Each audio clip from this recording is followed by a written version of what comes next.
Baik, Assalamualaikum warahmatullahi wabarakatuh. Salam sejahtera untuk kita semua. Perkenalkan, nama saya Bagus Heri Mahendrata.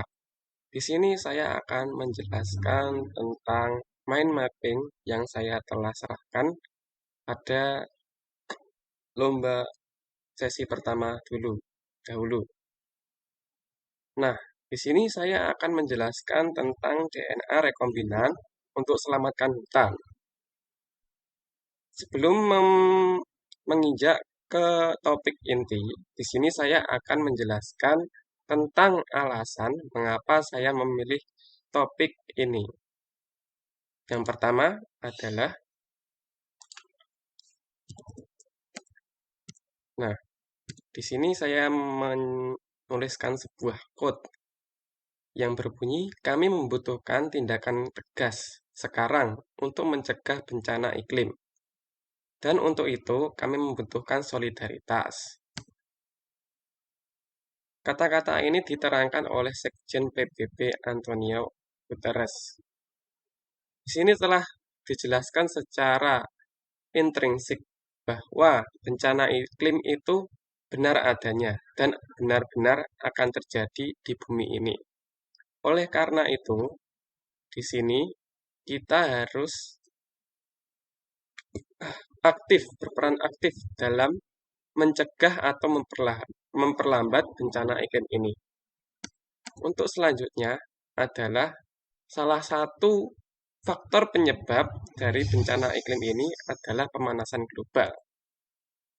Nah, apa apa yang menjadi penyebab dari pemanasan global ini? Di sini saya jelaskan bahwa emisi gas rumah kaca dunia merupakan penyebab utama dari pemanasan global ini. Mengapa? Karena emisi berupa karbon itu menyebabkan sinar matahari yang masuk ke bumi itu tidak dapat keluar ke luar angkasa lagi, tetapi malah dipantulkan kembali ke bumi. Di sini menyebabkan panas yang telah dipancarkan oleh matahari akan terperangkap di bumi sehingga suhu rata-rata permukaan bumi lama-kelamaan akan naik. Di sini saya terangkan bahwa pada tahun 1950 emisi gas karbon masih kecil, lalu terus meningkat hingga ke dalam zona berbahaya dari tahun 2010 hingga sekarang. Nah, emisi gas karbon ini disumbang oleh energi sebesar 26% dan industri sebesar 19%. Mengapa? Karena sektor energi ini masih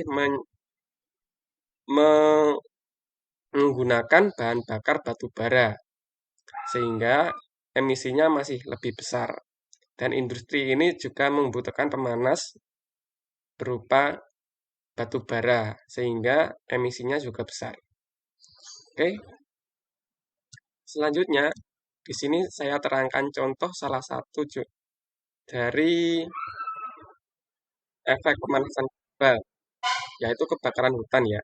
Kebakaran hutan ini disebabkan oleh lahan yang kering sehingga mudah tersulut oleh api. Efeknya hutan rusak dan ini akan memperburuk kondisi iklim di bumi. Mengapa? Karena hutan itu paru-paru dunia yang dapat menurunkan jumlah karbon di udara. Dari hasil fotosintesis ini, hutan menghasilkan O2 dengan bahan CO2 yang berasal dari udara. Sehingga jika hutan tetap lestari, maka CO2 juga akan terus berkurang di bumi ini dan menurunkan suhu permukaan bumi. Oke, selanjutnya saya berikan contoh dari kasus yang ada di Indonesia. Kalian bisa lihat di sini, ini adalah Pulau Kalimantan. Yang hijau-hijau ini adalah hutan. Bisa dilihat, hutan Kalimantan ini terus berkurang dari tahun ke tahun. Dari 1950 masih full hutan ya kalau dilihat dari sini. lalu 1985 sudah mulai berkurang, tahun 2000 juga sudah mulai berkurang lagi, hingga tahun 2000 tinggal sedikit di sini. Mengapa hutan ini terus berkurang? Karena kegiatan manusia dengan kebutuhan hidupnya, yaitu pembukaan hutan untuk kelapa sawit, penambangan batu bara, dan komoditas kayu yang menjadi faktor utama. Karena hal tersebut, hutan di Kalimantan juga akan habis. Nah, habisnya hutan ini dapat menyebabkan bencana.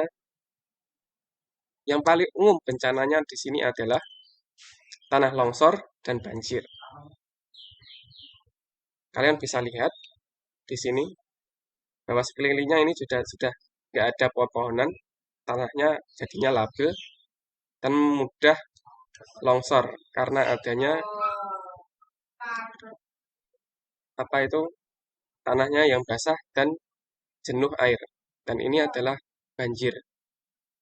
Karena tingginya curah hujan dan tanah tidak bisa menampung jumlah air, maka akan menyebabkan banjir. Nah, di sini kita akan masuk ke materi utamanya, yaitu upaya pencegahan bencana ini. Dengan apa? Dengan DNA rekombinan. Mengapa saya memilih DNA rekombinan ini? Karena di sini sudah banyak ya penelitian-penelitian yang menggunakan DNA rekombinan untuk memperbaiki suatu spesies sehingga bisa cocok untuk kebutuhan manusia. Di sini kebutuhan manusianya adalah menyelamatkan hutan. Nah, bagaimana cara kerjanya? Yaitu yang pertama kita adalah mencari gen yang cocok untuk membuat pertumbuhan tanaman menjadi lebih cepat.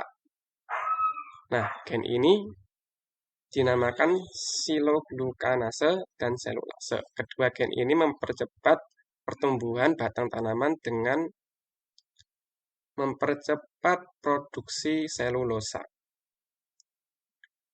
Nah, gen ini nanti diisolasi lalu dibiarkan ke dalam bakteri. Nama bakterinya yaitu Agrobacterium tumefaciens.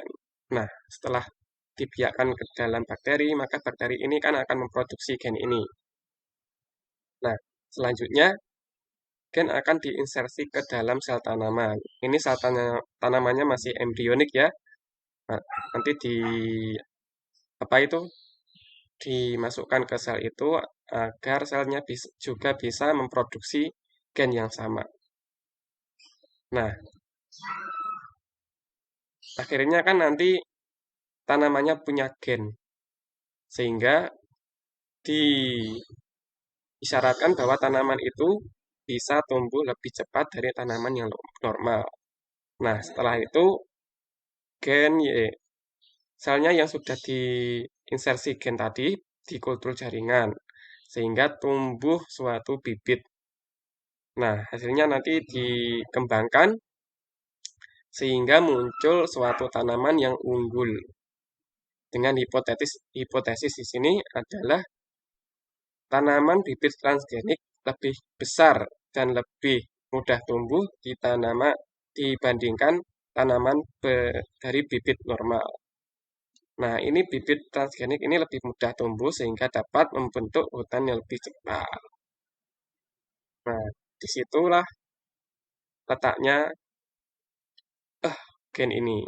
Terima kasih atas perhatiannya. Assalamualaikum warahmatullahi wabarakatuh.